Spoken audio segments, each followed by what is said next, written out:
Hey, folks, and welcome to the Thursday night live stream. I am your host, Davis Aurini, as usual. And I hope all of you are having an excellent Christmas season so far. I'm having a glass of Canadian Club. I normally drink Wisers, but this time it just so happened to come with a free little rubber device to make yourself a whiskey ball. So if you hear a distinct lack of glass clinking, that's because I only have one little sphere of ice to go with my whiskey. It's excessively cute. I noticed that it says "I heart rye" on the side of it, which is true. I do. So yeah, I got to say, Canadian Club, good way to get me to buy your whiskey. I'm actually drinking this out of a whiskey glass with a W on the bottom for JP Wisers, which I also got with a bottle of whiskey. Got to say, these little add-ons, guys, these little add-ons, they kind of work. That can be enough to sway my decision. Now, the topic that I want to talk about tonight, mistaking desires for reality. I've been thinking a lot about the way that people make decisions, the way people take accountability in their lives, the way that certain people continue to, time and time again, fall into error, fall into the same errors again and again. In particular, I've been thinking about a post from Anonymous for Obvious Reasons, who writes over at the Women's Blog. I believe you're all familiar with that website. Let me read a little bit of this to you. It's the decision tree. It's linked down below. And he writes, it's a thing I get asked a lot, because apparently I make a lot of good decisions, though they never look like that at the time, and for fair measure I make plenty of bad ones too, but the good ones interest people enough they often ask how I do it. The answer is boringly simple. Think, think, think again, think some more, think again, then repeat 10 times, all while making very, very, very sure that all this thinking only ever leads to projected likely outcomes. You must never, ever let the projected outcome be tainted by how you would like things to turn out. Castles in the sky and all that. That's it. But there has to be more, they say, because we can all do that, and we have all done that, and it doesn't work out. And my answer is always the same. It didn't work out because you did not do that. You left your own goal seeking in there. Willfully blind to it, you clearly did not think enough about yourself and your role in this. Exit stage left in a huff. Add another one to the list who thinks I am an arrogant bastard. He goes on. Here's what I am. I was born with a brain, and I've used it ever since, and while that brain may work a bit better in some areas than other people's, it works a bit less well in other areas. I'm more engineer autistic than empathic, etc. So I may well have a 120 bhp brain, whereas others have a 100 bhp brain, but that is never what set me apart. What set me apart was I'd run mine at 25% throttle most of the time, peaking at 30 bhp, whereas they would only periodically get a spike up to 10% throttle, 10 bhp. That doesn't make me 3 times as smart as them, but it does effectively make me 3 times as smart as them. And that right there, the difference between your projected desire for reality versus what reality actually is. This is the difference. I was looking around at the cloud people.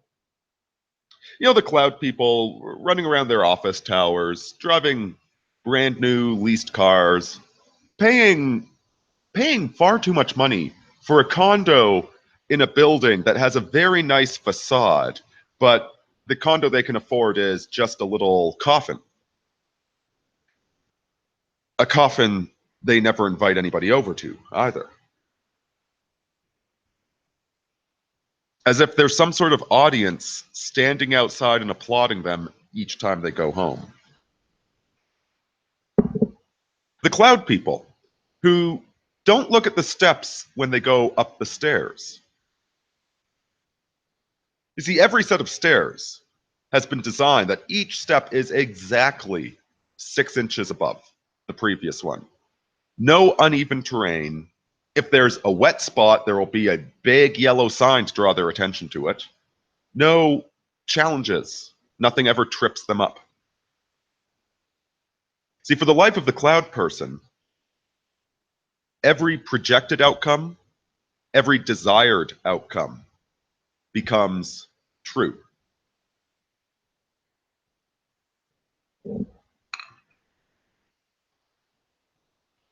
Now, if you've ever worked with your hands, if you've ever put your hands to the soil or to a machine, you're well aware of the fact that the machine does not give a damn about what you think it should do.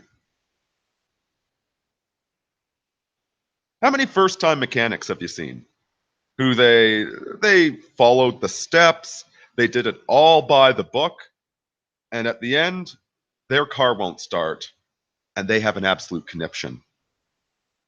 They got an absolute breakdown. Because guess what? The machine, the objective world out there does not give a damn about your castle in the sky. It does not give a damn about your projections of what reality should look like. And when you work with your hands, you learn this pretty damned quick. You learn that trying to get anything to do what you want it to do is a giant pain in the ass. And you'd better not go into the project half-cocked, otherwise you're going to do 2 hours of work and find out that all of it was for naught.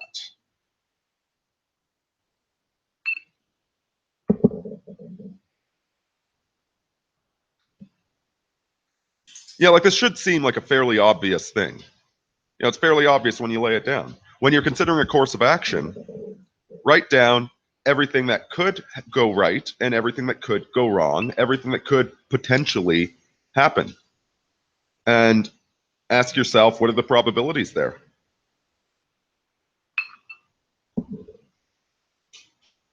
Yeah, how many of these guys that marry the first girl that looks at them with a glow in her eyes, or marry the woman that got knocked up? How many of these guys actually sat down to say, is this a good marriage prospect?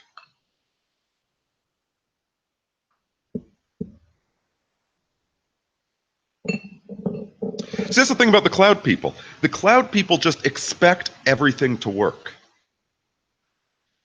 They've never got their hands dirty. Okay, this is why they hate us, the dirt people. Again, the irony, the absolute irony of this. The dirt people, more often than not, make more money than the cloud people. And 95% of the time have a higher net worth than the cloud people. The cloud people are the case of always getting what you want, but never what you need.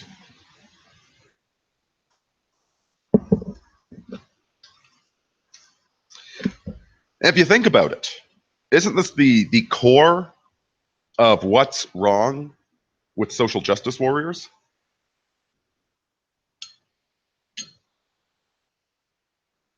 Think about that first-time mechanic having an absolute conniption because his car's not working, jumping up and down, hopping mad.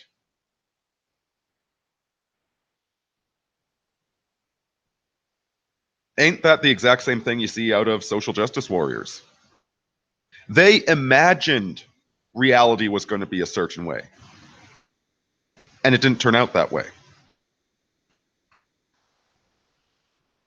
They feel entitled to this outcome because, everything else worked out exactly how they wanted. They wanted to get a brand new widget, so they went to the store and they swiped their Visa credit card and they got the widget. They parked their car outside and it hailed, but they have an extremely over-expensive insurance policy and it paid for the hail damage. They wanted their car fixed and they went and they paid some mechanic an ungodly sum to fix their car and it came back and it was fixed. Everything turns out exactly the way they want it to turn out. And the price they pay for this is massive amount of debt.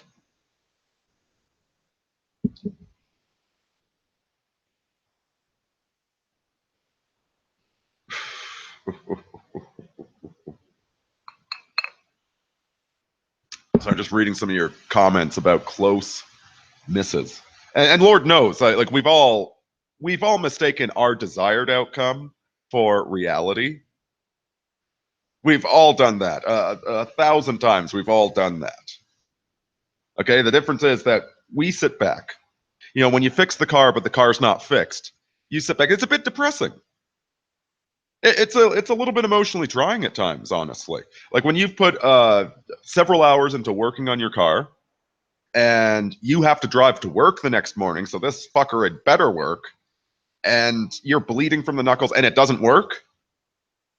That's a little bit stressful. It's a little bit trying emotionally. But what do? We hunker down and we get back into the race again. We get back into things again. We figure out, okay, what did I miss? What was the mistake I made? I think it was Matt Forney that pointed out that there's really like this whole all the political nonsense online is really boiling down to those people that live in objective reality and those that live in the fantasy world. Those who acknowledge that the real world is out there, doesn't give a shit about what your opinions are and where you want your life to go and all of that. Same way the car does not give a shit about whether or not you want it to work tomorrow. If you want it to work tomorrow, you'd better figure out exactly what's wrong with it.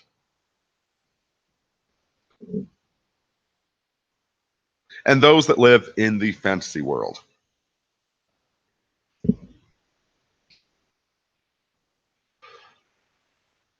And these people, when they confront reality,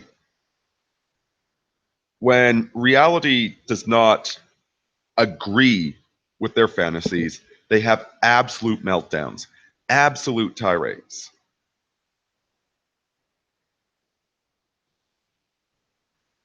Think about these cloud people. If an emergency hits, I don't mean an emergency like the Calgary flood. I mean a real emergency. They will be absolutely paralyzed. They won't know what to do. The day the lights go off, they will have no idea what to do. Because on the one hand, they have all of these insurance policies, but they're all insurance policies that are also dictated to them.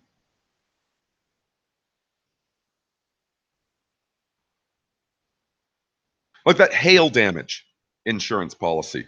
This is one that really bothers me. Because here's the thing, it hails every couple of years here in Calgary.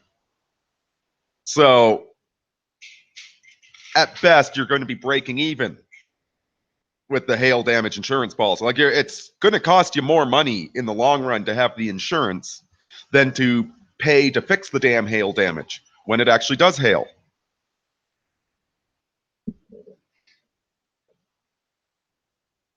In the same way that your possessions wind up owning you, when you get insurance is a reverse gamble. Okay, when you get insurance, the insurance starts dictating your life to you.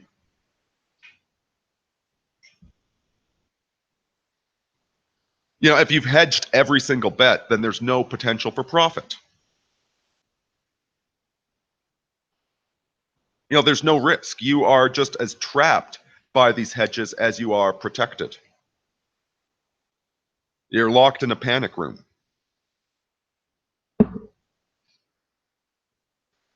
So to have the privilege of being a cloud person, of walking up these perfect this perfect set of stairs, of having a car to go at your beck and call wherever you are, as long as you're downtown. So you have to be downtown. Of living in this building with this beautiful facade that an imaginary audience sees you walking into every day when you come home.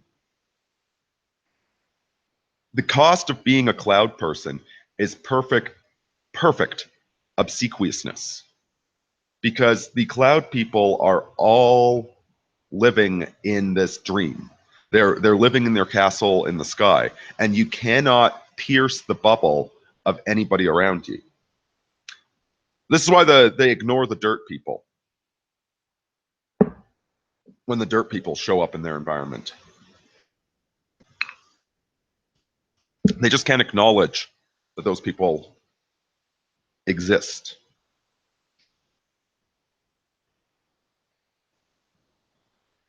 But you know, the dirt people, sorry, the cloud people aren't the only ones that engage in this. This is just this phenomenon that is, yeah, I guess we've always had it. We've always had courtesans. We've always had these weirdos, people that don't work for a living, people that don't own a gun or a sword.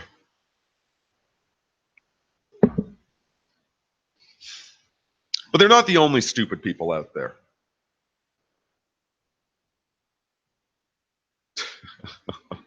Neurocref says Aurini won't name the tree people.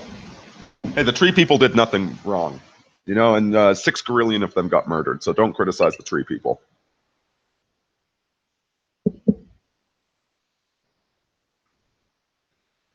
There's the other type of stupid person.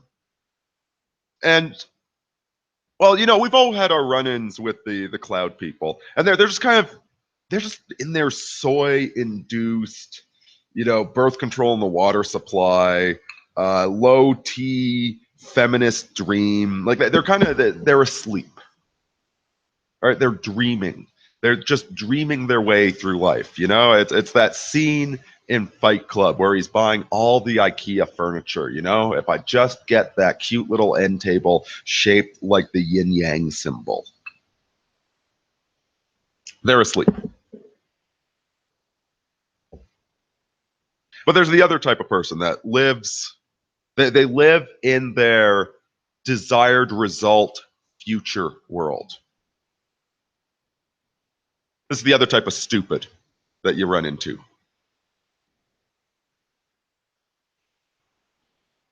So myself, you know, like, none of us have all of our bases covered.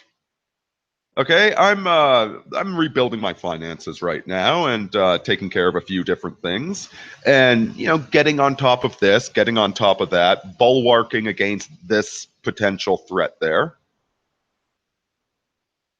You know, something as simple as getting the car fixed up, for example. Like, the car's in pretty good shape. She needs a few new pieces, and I need to do the labor to put those in. Probably not even that much money. But you know, I'll give you one example. I would really like to get some new tires on my car. Now, the tires I have are, well, they're fine for me. Let's just leave it at that. But I'm well aware of their flaws. So this is not a brand new set of tires full of nitrogen gas that I'm going to absolutely trust to do whatever crazy maneuvers I want in my car.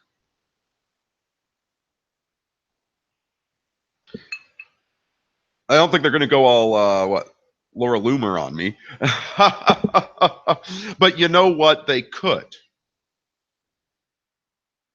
And so this is something I take into account when I'm driving. You know, because when I'm driving to work, I'm driving wherever, my ideal outcome is I don't get into a car accident.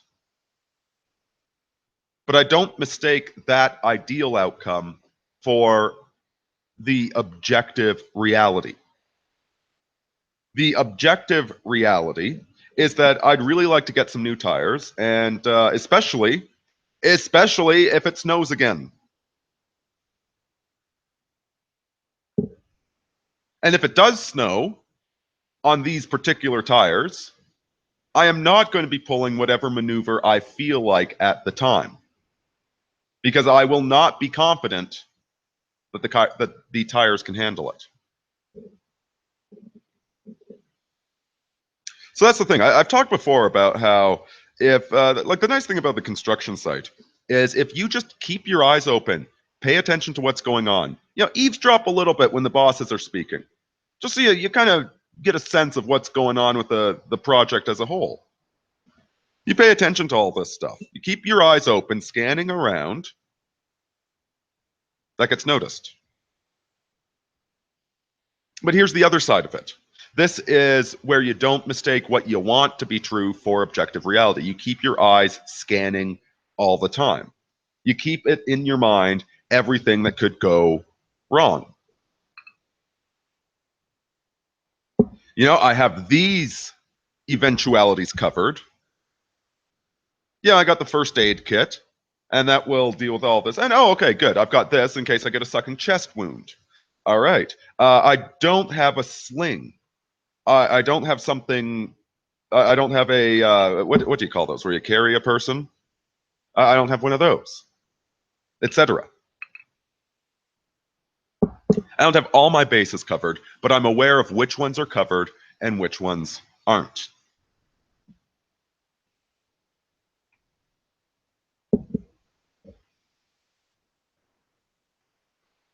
And so if I don't have a base covered, I am very, very cautious about it.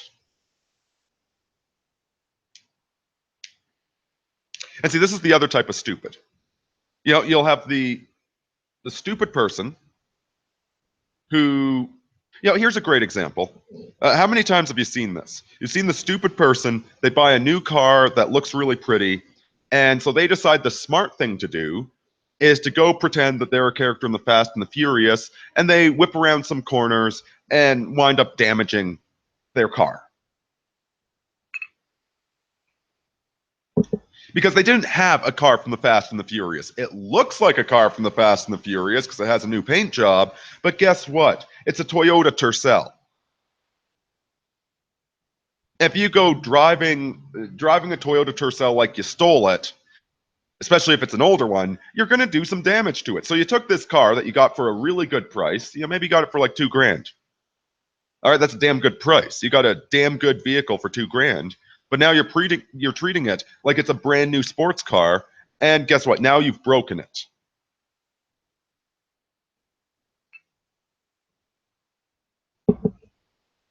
How many people do that?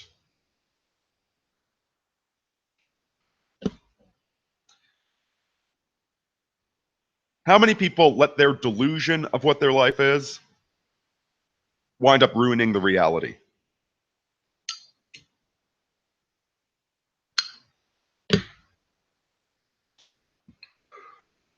That's the other type of stupid. And you know what? You can really recognize this type of stupid because they never admit they're wrong. This is the other half of the coin. Like the first half is, you know, don't be stupid. Don't mistake your desired outcomes for reality. Try and actually be as objective as you can. You know what? If you're driving without insurance, drive like a pussy.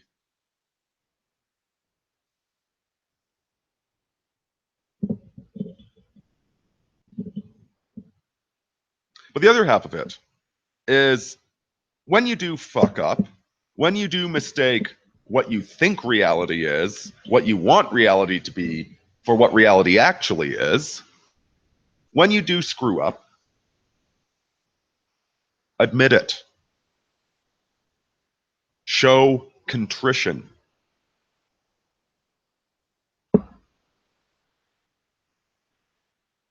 I've mentioned that loser alcoholic roommate I had.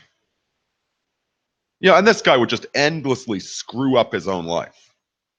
But not once would he ever admit that he had screwed up. You know, he didn't show up to work and he got himself fired. Oh, the boss is an asshole.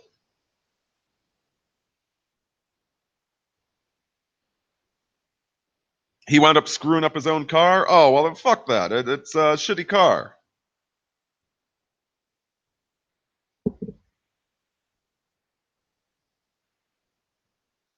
Christian, he just asked a question there. Could you expand on that question, brother? But here's the thing: when you do screw up, and this is so big, admitting guilt is the best thing you can do.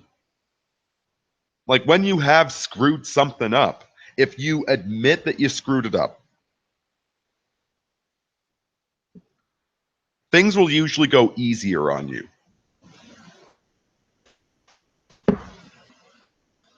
When you fight tooth and nail and refuse to admit you screwed something up.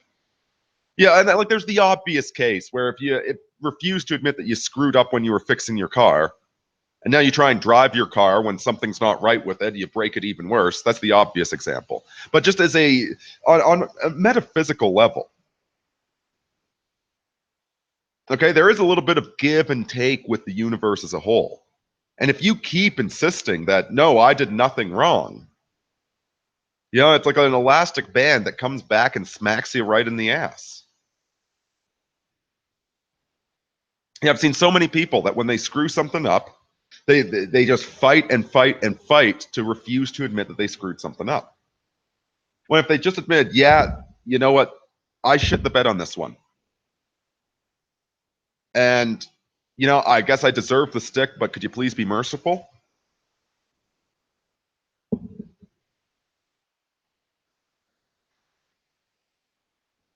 You approach it with that sort of attitude, things tend to turn out a lot better for you.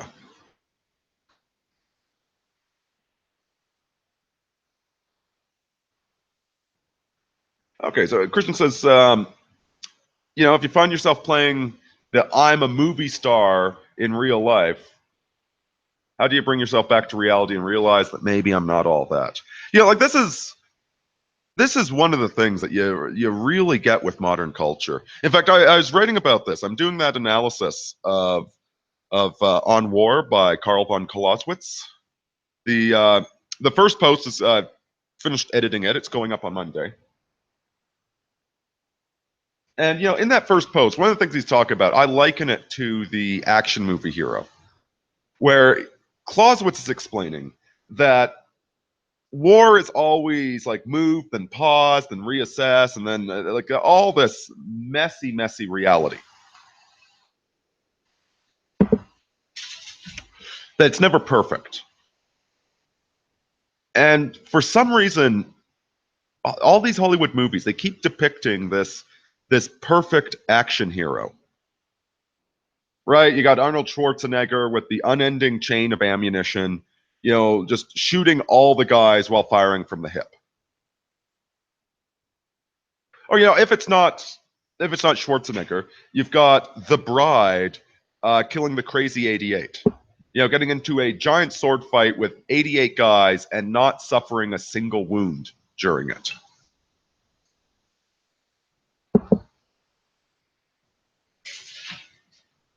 You know, the perfection of it, the idea that perfection is possible. And so Clausewitz is writing about how like the perfection of war, like the absolute, like the if we could bring all of our assets to bear at once, and we could have this perfect, glorious, you know, except it never happens that way. It is literally impossible because objective reality gets in the way.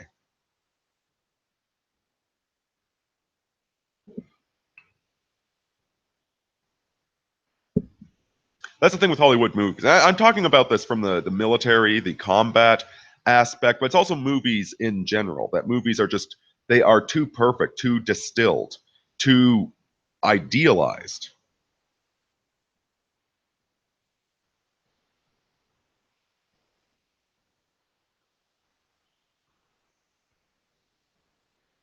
Well, and Neurocraft, you're the fact. Okay, the bride in Kill Bill, she was serially raped in a coma, almost killed at her wedding, and buried alive. Once again, this is like that's too much adventure. I think there was that line from Red Letter Media saying that if Indiana Jones had actually been in that many fistfights in real life, then his face would be all deformed and he'd be retarded. Now, I'm not saying don't watch movies, okay? I'm not saying don't try and get a 100% completion on a video game. All right, that's not what I'm saying. But it's this perfection, this idealized thing that's being presented.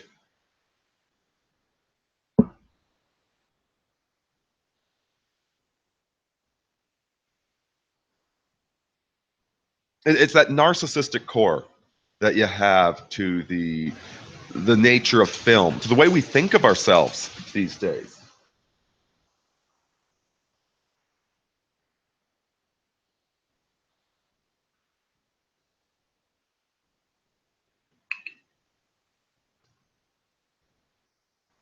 The way you actually be the best, the way you actually get somewhere where you want to be is you work towards it. Yeah, and this is what Women's was saying about, like, his brain might only be running at 30%, but it's always running at 30%. You know, it's sort of like the tortoise and the hare.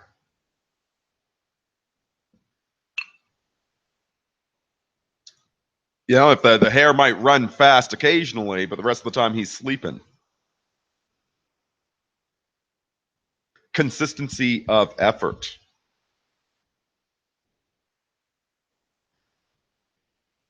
Again, the cloud people are looking for a cheap, easy fix. You know, because they've watched too many Hollywood movies. So now they imagine their life will be perfect if I just have a really cool apartment I live in. And so they slave away to shell out for that really cool apartment, and nobody gives a shit. It's kind of like that saying, life is what happens. Life is what happens to you when you're planning for the future, or rather, when you're dreaming about the future, as opposed to living in the present. You know, like, certainly you plan for the future. You know, it's like, okay, I've got a little bit of money saved up here that will take care of me if anything bad happens, and I have this type of insurance in case of that happening, etc. I've hedged my bets a little bit, and I'm trying to invest in this, and I want to build a house. I want to do these things. You build towards it, but you don't dream about the future. You actively work for the future. You pay attention to the present. You don't pretend that you're a character in a movie or a video game.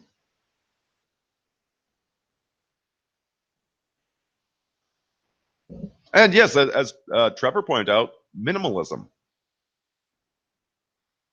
You know, minimalism as a wider philosophy is definitely volcano insurance. Oh man, if Yellowstone goes, we're all fucked. Okay, it's going to be 6 inches of concrete rain here in Calgary. Here in Calgary, we get 6 inches of concrete rain. If you're closer, it's going to be even worse.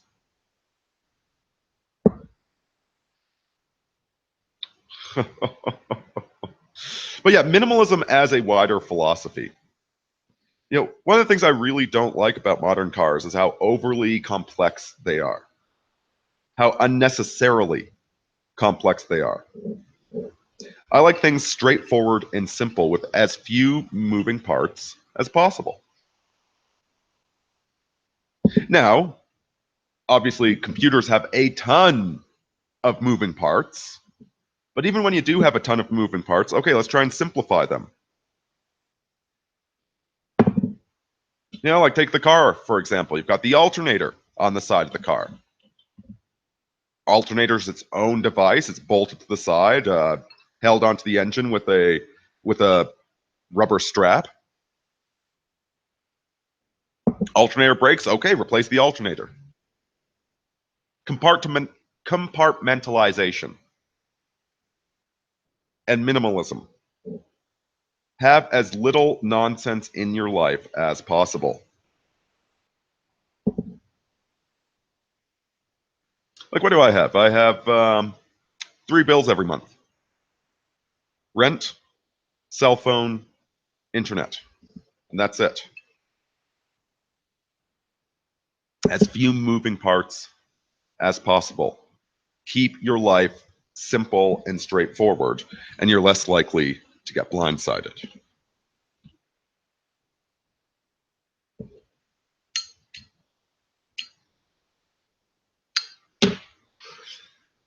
Now, all of this said, there's a very good thread over on the Rouge V forum right now. Why are Americans so obsessed with credit? And certainly, like, I don't have to tell you guys that too many people go into debt with credit cards. Okay, too many people go into debt to get cars they don't need, to get houses that are bigger than what they ought to have, and they refinance it because they want to redo the kitchen, etc. We all know this.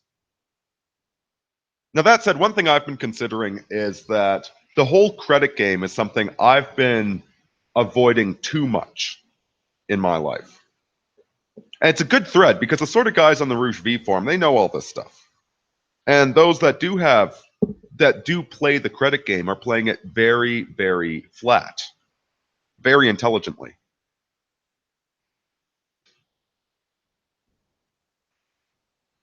And so you don't want to go full gold standard Austrian economics, collapse is coming, on and on and on.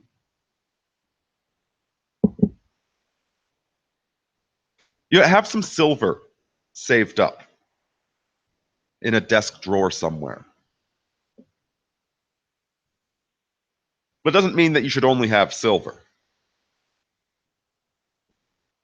Yeah, you might as well be one of those millennials that's living out of their car like it's an adventure at that point.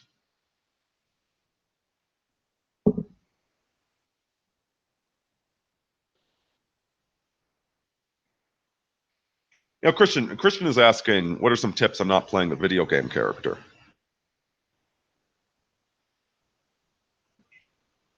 I would say that the big problem that I have, like the reason I'm very consistently critical of video games and movies is because these characters they lack flaws.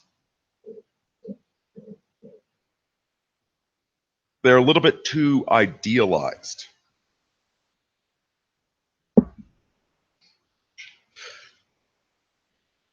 It's like a huge part of it is it's about getting over yourself.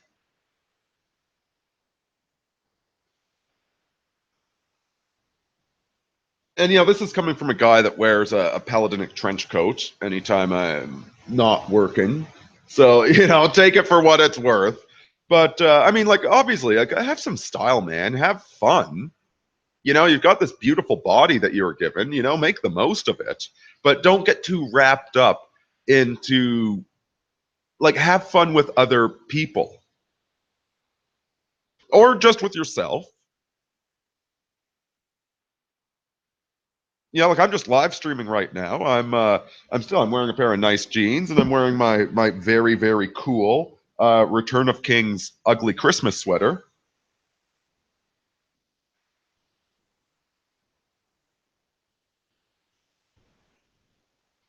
You know, no need to be dressed like a bag of hammers.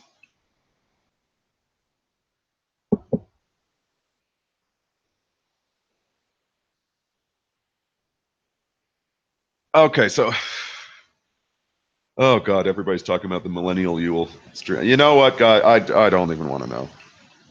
I don't even want to know. There's a lot of people talking shit. I don't even want to know.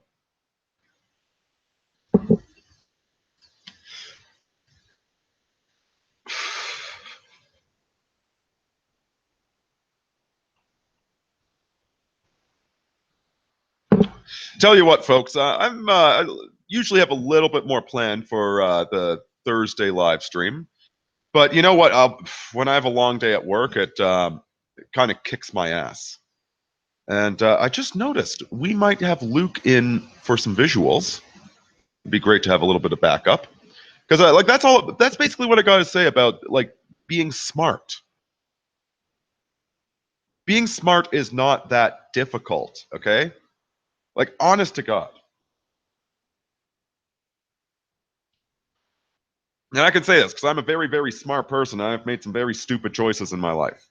Being smart really is about thinking, about paying attention, looking around, seeing what's out there.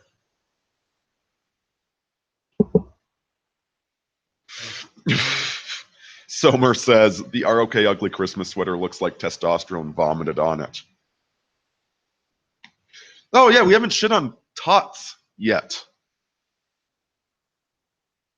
Oh god. You know, I've been thinking about whether I should bother doing a video specifically addressing this. Yeah, like I hate doing these topical videos. That's my problem with it. I don't like I feel like I'm jumping on a bandwagon, and there's too many people that say the exact same thing. There's so what do you say about being a member of the Deus Vult Tot Patrol? Without just nailing the exact same piece of jello to the wall.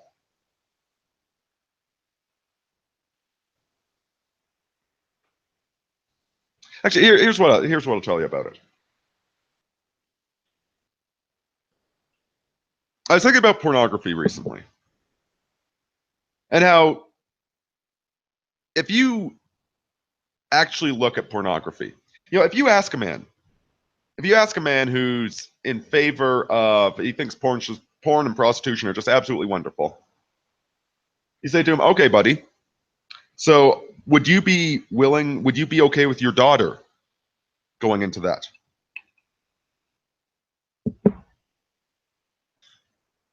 Because what's good for the goose is good for the gander, right?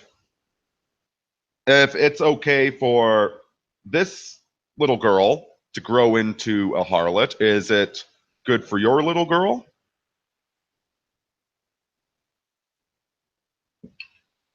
That's the thing. If you really open your eyes and you look at porn,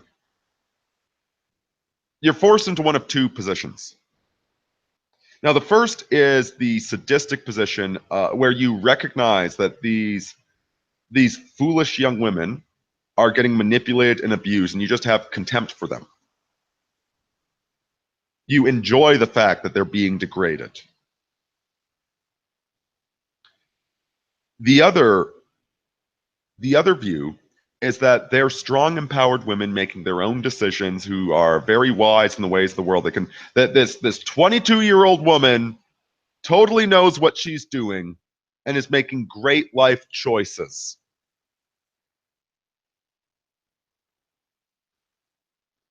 In other words, you start worshiping the pussy.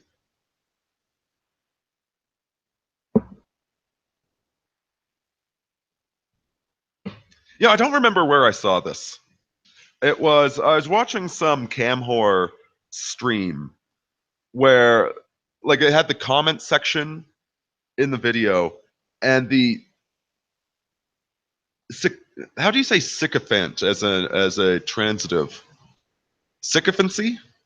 The sycophancy of these pathetic betas was absolutely disgusting. Like that's the like either you hate women and enjoy their degradation, or you start worshiping them like goddesses. Sycamores. No, I don't think that's it, Neurocraft.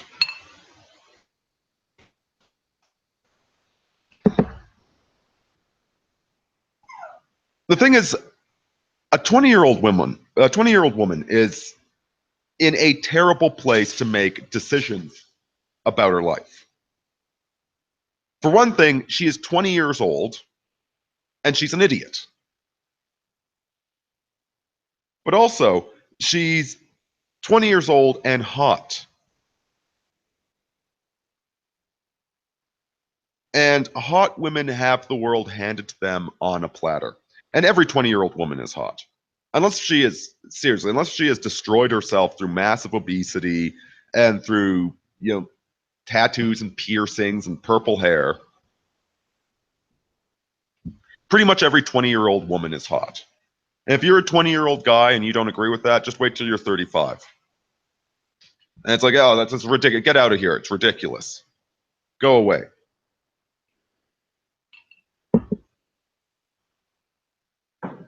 So she's a dumbass 20-year-old, and everybody has been nice to her whole life because she's hot.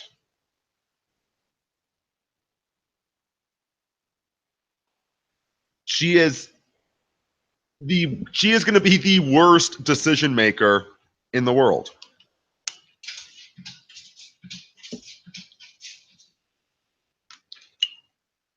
Now, this is, of course, not to say that young men don't have their flaws. Of course they do. Young men think it's a really good idea to play chicken on their motorcycles or to deal drugs or to do whatever. And we all know what the typical sins of the young man, we all know what those are. Which is why I'm not harping on those, because we all know what those are. Disney is happy to point those out.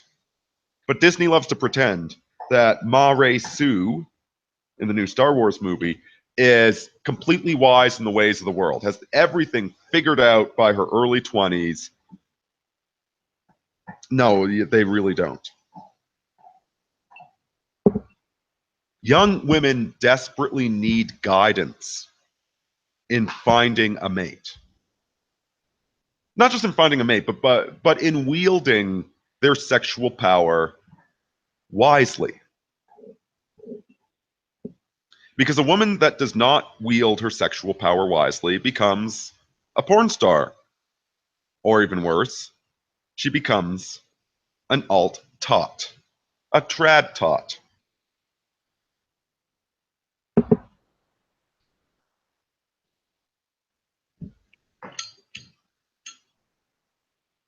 And this is the core of the problem with the worship of the trad-tots.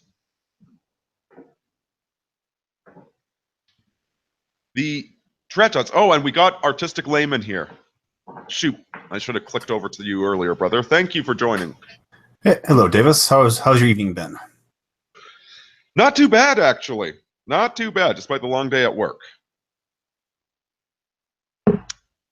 Where was I now? The trad thoughts. Yes. See, here's the thing. These women jumped on the bandwagon at the last minute.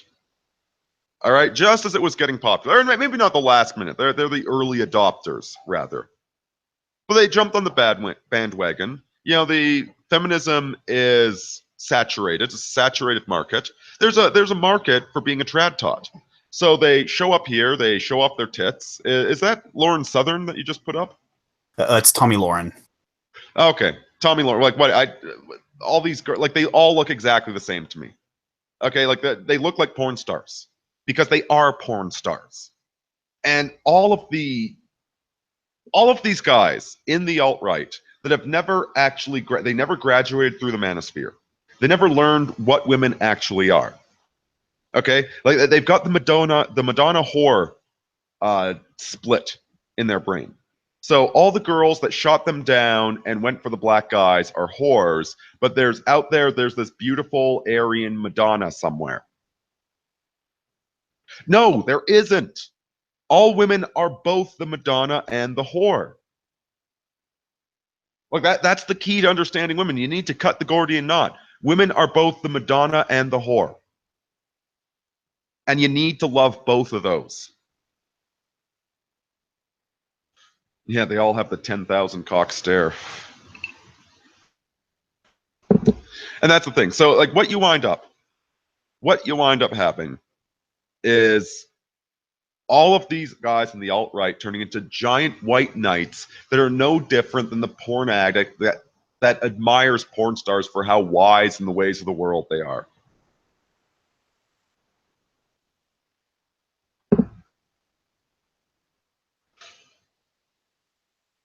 You know what, guys? There is no innocent cheerleader, okay? That's a character in an 80s teen movie. It doesn't exist any more than Neo exists. You're not Neo. If you want to get good at martial arts fighting, you need to go practice fighting martial arts. You know, there's no... You don't find out about the Force and then get good at fighting with a lightsaber. What you do is you go out and you buy yourself a bastard sword and you practice using it every night.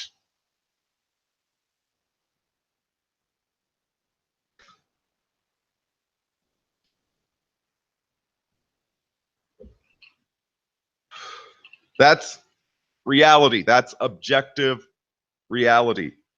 There is no babe with a rose in its mouth climbing onto the sailboat. How is that even sexual? God, you women are so weird.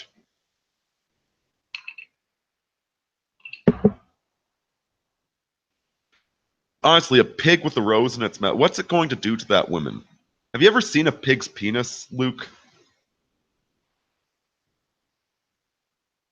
No, I have not. They're corkscrewed like the tail.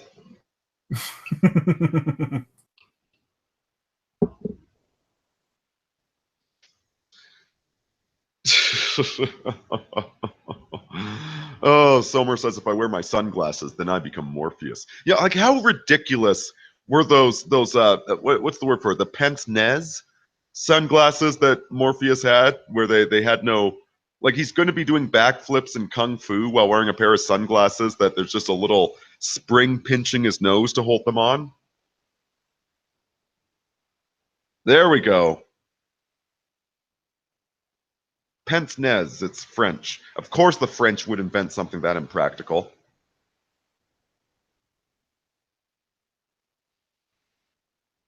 So, well, of course they're in a computer world, so maybe he's just willfully put, like, by his own willpower, forcing the glasses on his face.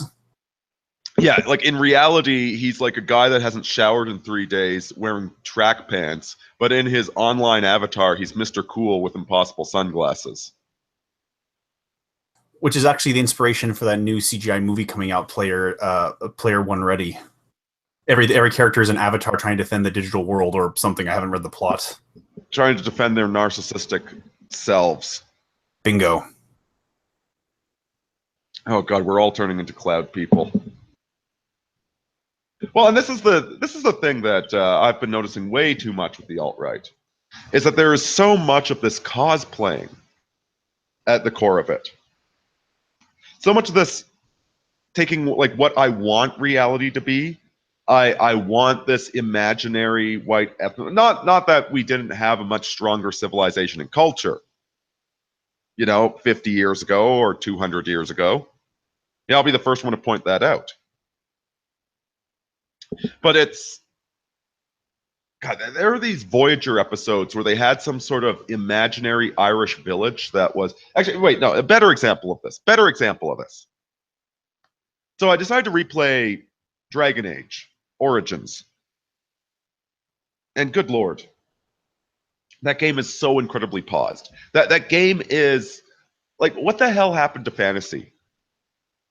When you take action video games, over the years, they've become more and more realistic. So when I'm playing something like Far Cry 3, even though there's issues with collecting loot for the video game points, the actual gunplay in the game is very close to realistic.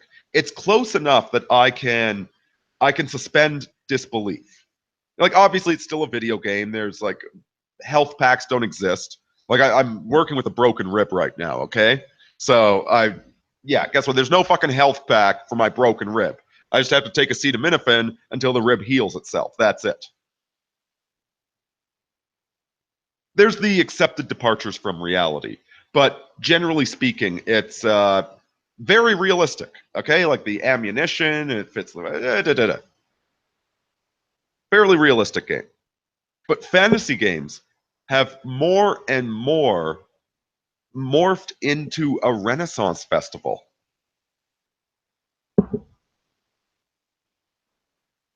Like the first mission that you do in Dragon's Age Origins, if you start as the human noble, which of course I do,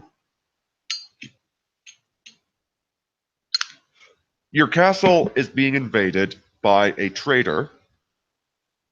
You and your 60-year-old mother are the only ones there, and you tell her to stay in her room to be safe, and she says, no, I will fight at your side because I'm a strong, empowered woman. And here you are murdering all of these 20-year-old like guards of the bad guys with your 60-year-old mother. With your mother, whose neck is so narrow I could easily fit it within my hands.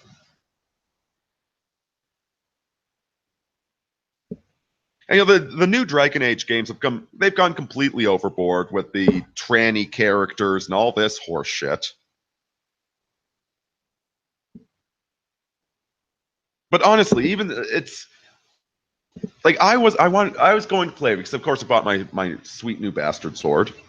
And I've been getting back into like some other like European martial arts, that sort of stuff. And I want to play something like this is the funny thing: Dungeons and Dragons, which they came up with back in the 70s, before we had the internet and YouTube and all these crazy people buying swords and seeing like actually training on how to use them and investigating the historicity of this stuff, and guys like Skullgrim, guys like Shadiversity. Dungeons and Dragons was actually fairly realistic. It was remarkably realistic.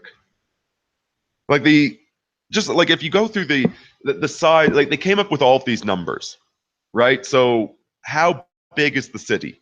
Okay, if the city's this big, this is the probability, like this is the most expensive item you can buy in the city, right? This is the population, this is the probability that you'll have a fighter of 5th level in it, on and on and on. They came up with great demographics. They came up with the whole pricing list of all the items for sale is relatively realistic. If your only understanding of the medieval era is Dungeons and Dragons, that's sort of what it was like living in the 1400s. It's like 1350 to 1400 is basically Dungeons and Dragons. Okay, it's not completely unrealistic. It's not completely bullshit. But fantasy games have become more unrealistic as we've gone on. Now we have tranny characters. Now we have 60-year-old women, fighting against 20-year-old men, and it's all fine. We've gone from Dungeons and Dragons, which had do you know that when you calculate your scores in Dungeons and Dragons, you use 3d6. So your score of your intelligence, for instance, is going to be between 3 and 18. And it just so happens that that distribution creates a normal distribution curve. Thank you, Luke. You predicted exactly what I was going to say. For the record, an intelligence of 18 in Dungeons and Dragons is about an IQ of 140. It's about genius level in IQ terms. So you know what? Look at the strength scores in Dungeons and Dragons. Those are actually very accurate too. More or less, if you compare that to the average strength of human beings.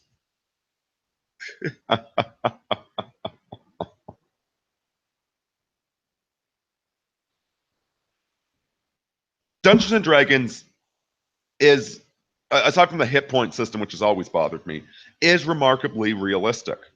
And now we have video games like Dragon's Age, where you regenerate all your hit points after battle, where the mages have mana points and everybody else has stamina points. They're increasingly unrealistic. I thought you were going to put me on the left-hand side of the curve. Of course not. It's your show. Love you, Luke.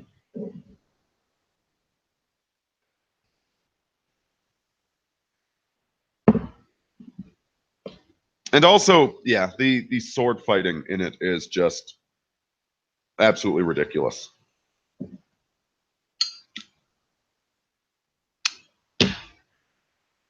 So yeah, the sad thing is the fantasy games, like, damn it, I would really love to play a fantasy game that felt realistic, that was believable. Yeah, I don't want to play what is it? The SCA, Society for Creative Anachronisms. I don't want to play an SCA simulator. Okay, I want to play a medieval game. I want to play a game where my paladin's ability to remove disease is something I use on some person that has the plague.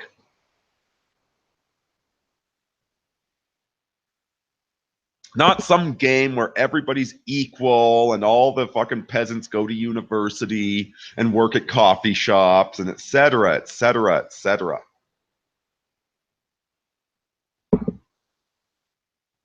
God, this world of the soy people just absolutely lacks flavor.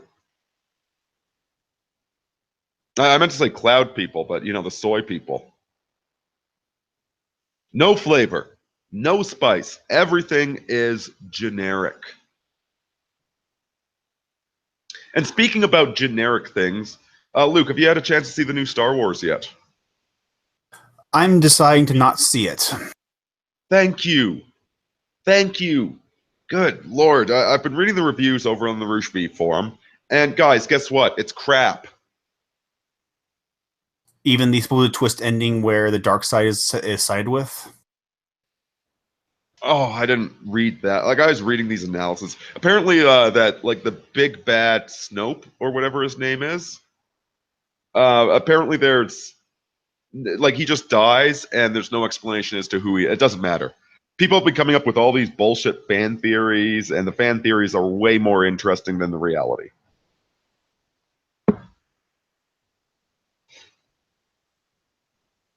It's even worse than the first of the new ones.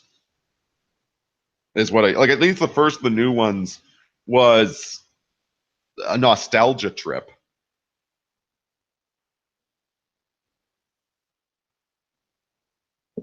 Yeah, this one's just garbage. Guys, please stop supporting this shit. These people want you dead. Okay, like Luke Skywalker doesn't get to do anything heroic because he's a fucking white male.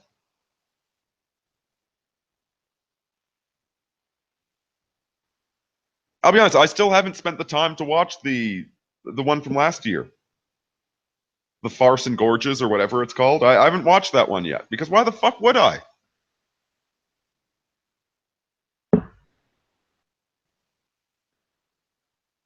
Yeah, Disney is an evil, evil company. Do not support them. They hate you and want you dead.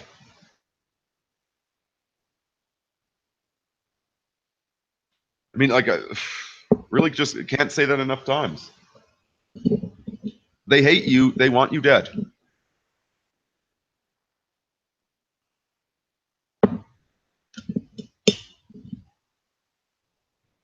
Oh, and apparently Disney has bought out Fox.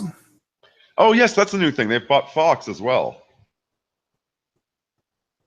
So now this horrible organization is now supposedly owning another horrible organization, or at least becoming more horrible. Oh God, it's just gonna be one.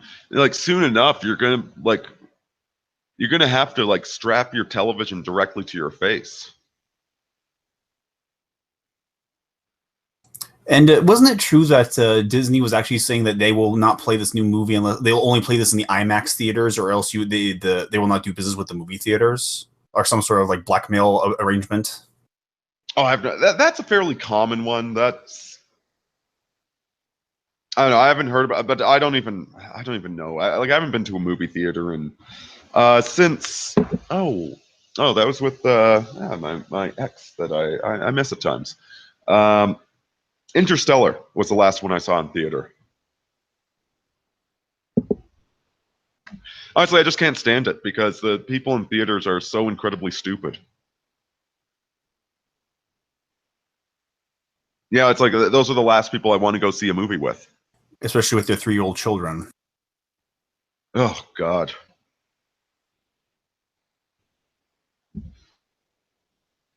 No, it's like, guys, we need to stop watching this shit. They want you dead. It's like, like the same thing. I'm playing Dragon's Age Origins. I bought it years ago. I'm not going to pay for any of the new ones. It's kind of sad. They did create a fairly there's a lot of creative work that went into building that universe, and then they absolutely ruin it. They completely pause it with all of this bullshit. All of this bleeding heart liberal bullshit.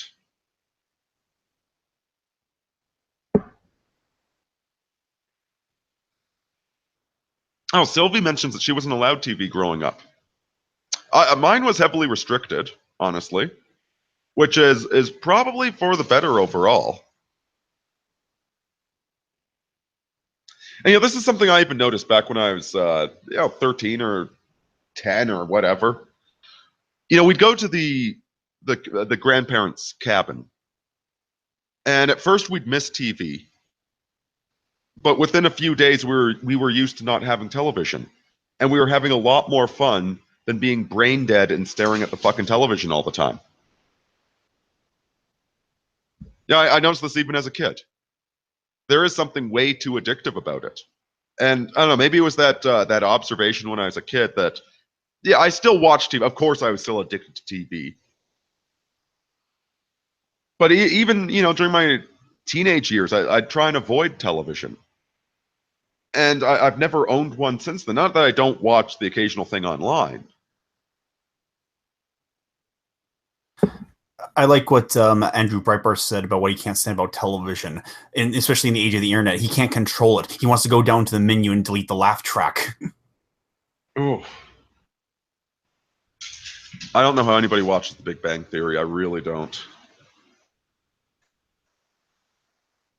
Yeah, it's not that there aren't good things on television. Sylvie mentions Black Mirror. That series. I haven't finished the series, but it's not bad. It's got some good episodes. It's a little bit on the nose at times, but yeah, I like Black Mirror well enough. It's basically a modern Twilight Zone for those of you who haven't seen it.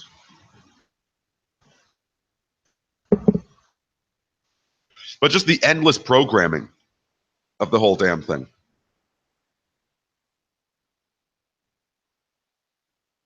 Like, I'll be frank, I seriously believe I get more engagement and enjoyment watching Markiplier have an aneurysm while he plays the video game Get Over It than 20 people watching your average television show. Oh, that was so inspiring. Oh, you watched it, didn't you? Oh, it's. Oh, you are just a mere mortal, and he's the voice in the background. You are just a mere waste of life, like I am. Oh, just another piece of human creature that we all know and we all hate, just like me, just like you, useless. Oh, it's beautiful, absolutely beautiful. You want to see a good nihilistic meltdown? Check out go check out the Let's Plays by Markiplier of the game Getting Over It. I don't know. There's more humanity in that video than there is in an entire season of The Big Bang Theory.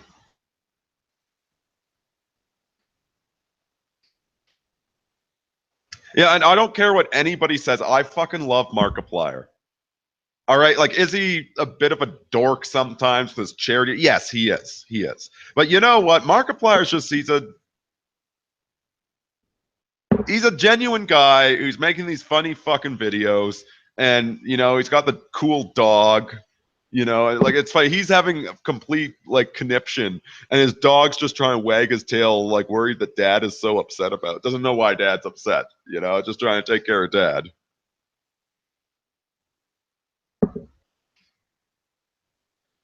Yeah, there's this big stupid dog. That's the thing. Like, Markiplier is just genuinely a positive person. I really like the guy. I he's an all right guy, and he makes good videos. There's no reason to hate on Markiplier. And God, like, that fucking game looks so hard. I want to try it out just to see what all the fuss is about, honestly. It's going for like $6 or something like that right now. So I mean, that's up to you if you want to pay that for a game that's fucking impossible. I did get Cuphead. Totally not my style of game. No interest. I like the horror games. Horror games really upset me. Like, they freak me out too much, because my instinct when something scares me is to kill it, and you can't do that in horror games. I just don't like the jump scares really get me. Even Doom 3, that game would just get me so on edge that I'd like knock my computer over doing a backflip to land in a combat stand. It freaks me out. I think I've got a really good imagination, and so that stuff it gets into my head. It really gets into my head. Even though like Doom 3 isn't even really a good horror game. It's jump scares, constant jump scares, and I hate jump scares.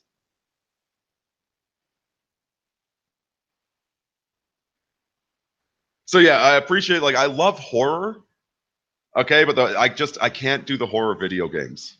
I can do the contemplative ones, but the jump scares just they fire up my adrenaline, and then I'm just wound up for way too long.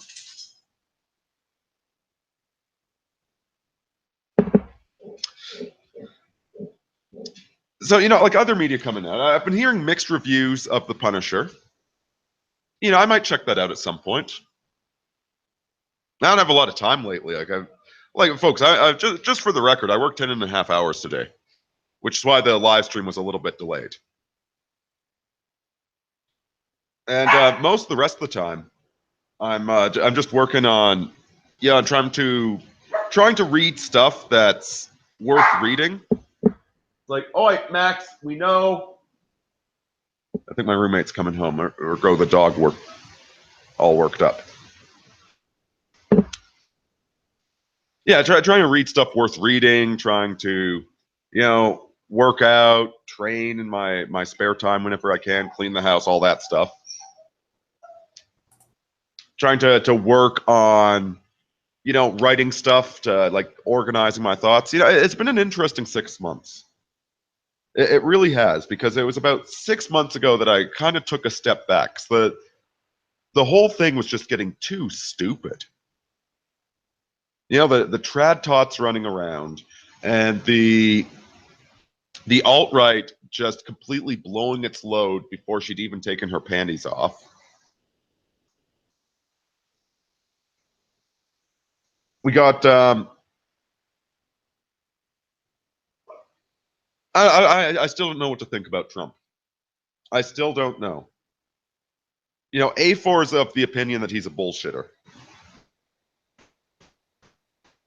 I'm still kind of leaning towards the opinion that I think he's a smart motherfucker pretending to be a bullshitter. But again, I've got that problem where I think way too highly of people. I try and see people at their best, and I'm fast learning.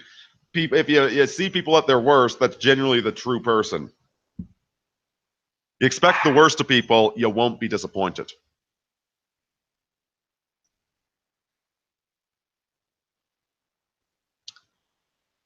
Yeah, there's the alt-right right there. Oh God, he looks evil in that picture.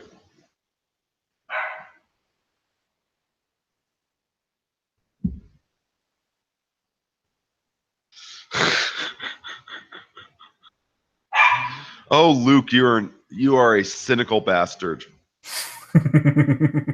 You are a sharp and merciless bastard. I learned from the best. Who, Beckloff? Good Lord, that guy's mean.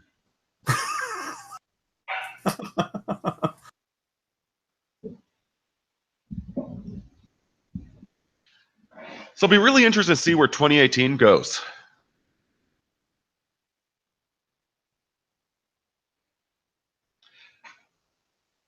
It seems I don't know, like maybe it's just the people I follow. Again, it's taking a step back. Like, I'm no longer actively engaged. It seems that a lot of dead weight is being shed.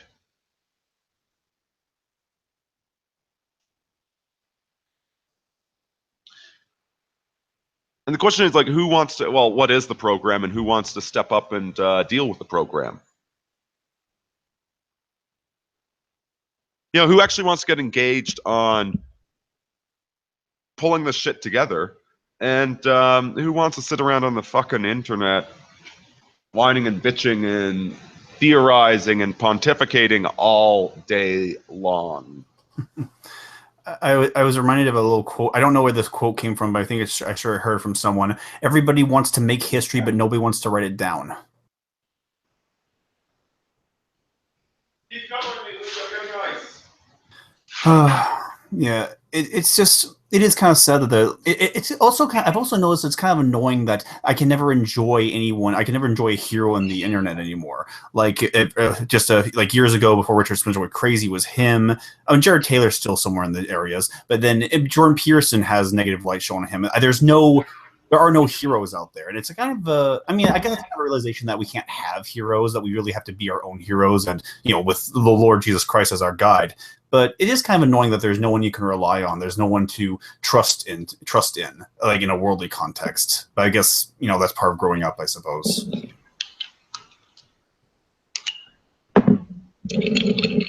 What else is there going on? I guess the question.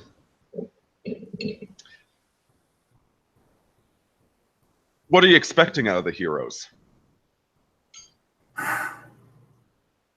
To be heroic, I guess.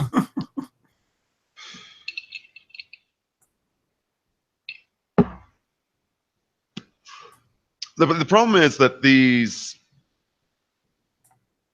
again, like we have the image of heroism from the Hollywood movie, and so the closest personification you get of that in real life is Richard Spencer defiantly giving a speech despite all the SJWs that want to silence him.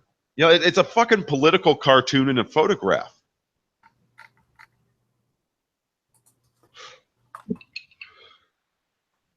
There's too few images of heroism that are about the actual substance of the person.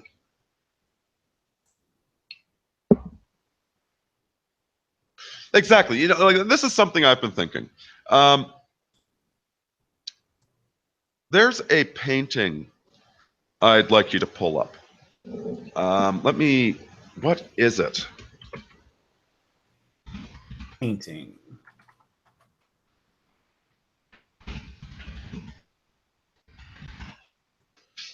Folks, give me a second here. Okay. It is. All right, it's by this person. All right, who painted it? Guys, give me a sec here. What does it look like? No, if I can find the painter of this painting, I can find the one I'm thinking of.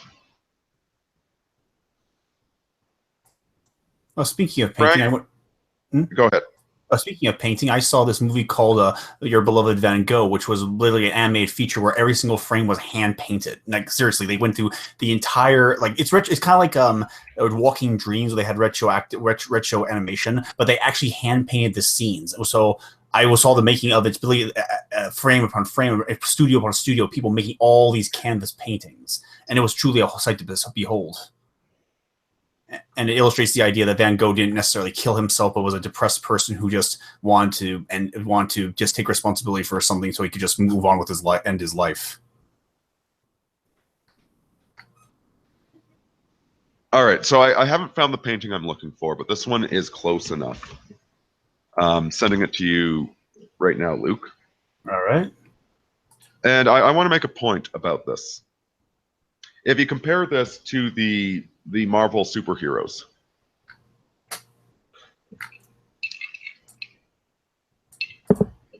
now, again, guys, imagine that you're drawing a picture of your Dungeons and Dragons character. Your character, the picture you draw, will probably look a lot like that Marvel superheroes picture. Right? Where they're all super cool and like Thor's swinging his hammer and they're all doing their thing, right? Whereas the painting on the left is a human scene. It's certainly a very iconic, very romantic scene, but the focus is on the faces. Okay? It's not like they are looking at each other. There's some engagement there. Like there's a human moment in that painting. As opposed to, I'm a fucking badass.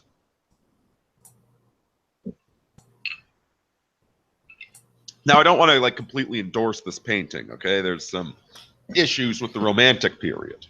But my point is that this painting is something worth looking at. Whereas the Marvel superheroes are declaring, I'm worth looking at, pay attention to me.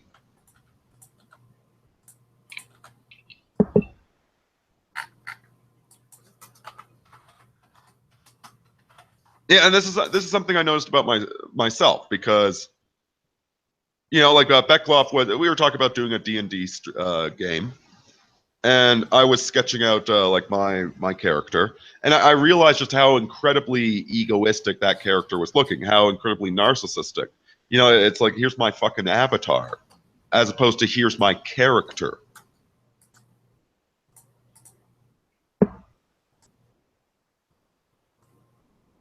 Yeah, the Marvel picture is exciting to the point of blandness.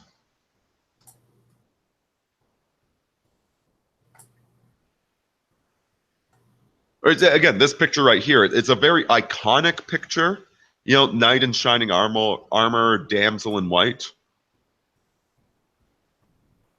But it's telling a human story. Whereas with the Marvel characters, they are attacking. What are they even attacking? What are they even fighting? Doesn't matter. They're fighting. Look at them. They're cool.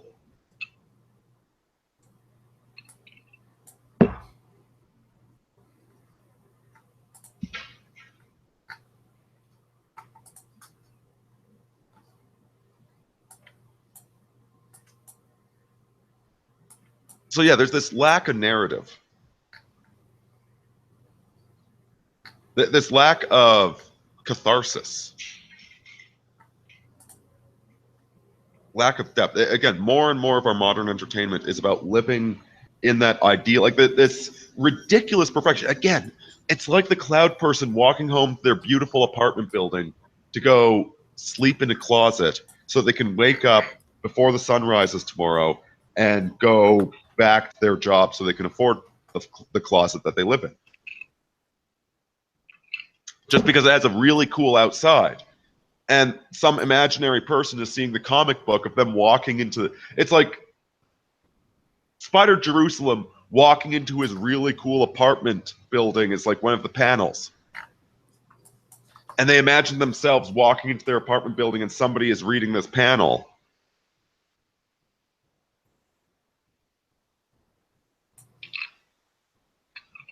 I tell you, man, nothing has made us more blind than the camera. I did a video on this some time ago called The Electric Eye, but the camera absolutely blinds us.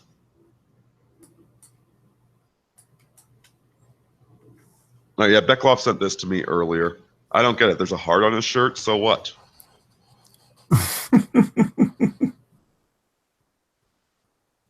Well, oh, by the way, that painting, we just had a request. La Belle Dame Sans Merci by Frank Bernard Dixie. yeah, the joke about this image, this comic image, is that it's a fan fiction where it's because of the scenario and the scenario. The fan fiction is that the couple are actually living together, and the girl's admitting that she's pregnant. But she has a penis. But the fact that she's a rabbit and he's a fox.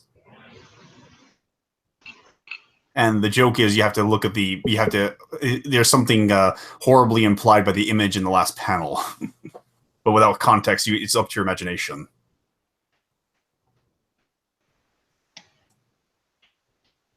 And yes, that is Zootopia for those of you who are not see. Oh God, we need more Spider Jerusalem. Guys, go check out Transmetropolitan. That's a good comic.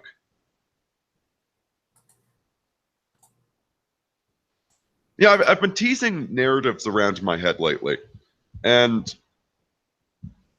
I've been playing with the idea of a fantasy type setting, a fantasy world, and I don't know if I want to. Like, lots of ideas are bouncing around, but like one of the ideas I had is, what if I basically took a Dungeons and Dragons adventuring party, but the story that I tell is not so much about the quest to get the golden amulet, but it's more about the character growth that these individuals experience during that adventure.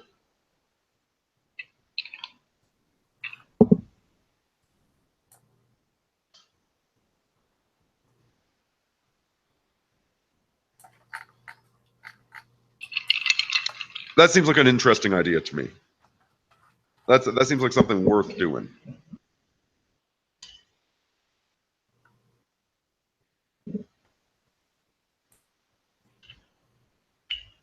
It'd be a hell of a lot better than, oh god, those Dungeons and Dragons novels from back in the day.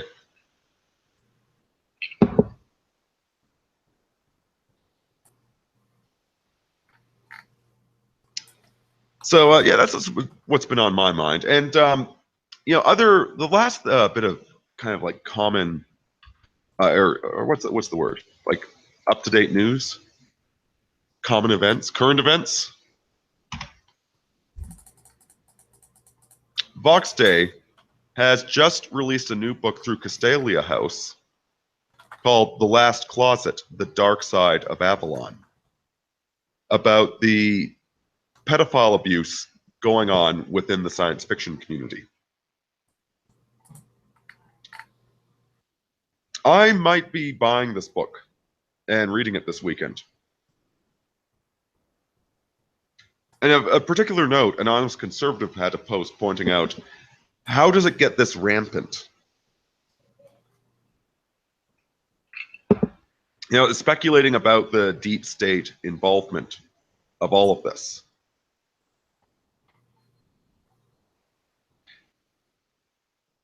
Which is, one more reason to subscribe to the alternative media instead of paying to go see Star Wars: The Last Jedi. Yes, Arthur C. Clarke moved to the Philippines to molest children. His son apparently was arrested with the largest stash of child pornography that the LAPD had ever seen.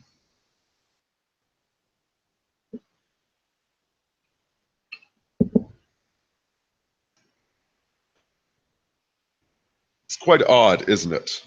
Just how rampant this stuff has been. David Asimov. It's Asimov's son.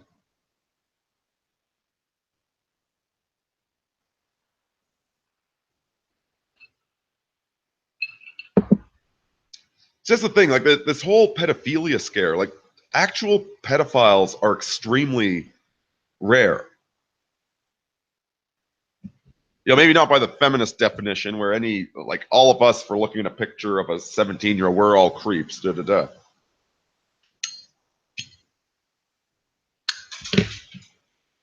But yeah, it certainly seems to be quite rampant in the elite circles, doesn't it? So on that cheerful note, Luke, do you have any final thoughts? Don't waste your money on cheap fairy tales when you can make up a good one. You know what? Go read the Brothers Grimm. Those are good fairy tales. And there's a hell of a lot more depth and wisdom in those than you're going to find in The Last Jedi. Guys, keep thinking. Be aware. Pay attention to your surroundings. Don't second guess yourself to the point of immobility. But you know what? If you need to get a paper and a pencil and sit down and write down pros and cons, I could do this, I could do that. What would the possibilities? How would this turn out? Like, hell, I'm seriously considering a girl for marriage right now. There's lots of ways that could go wrong, as we all know.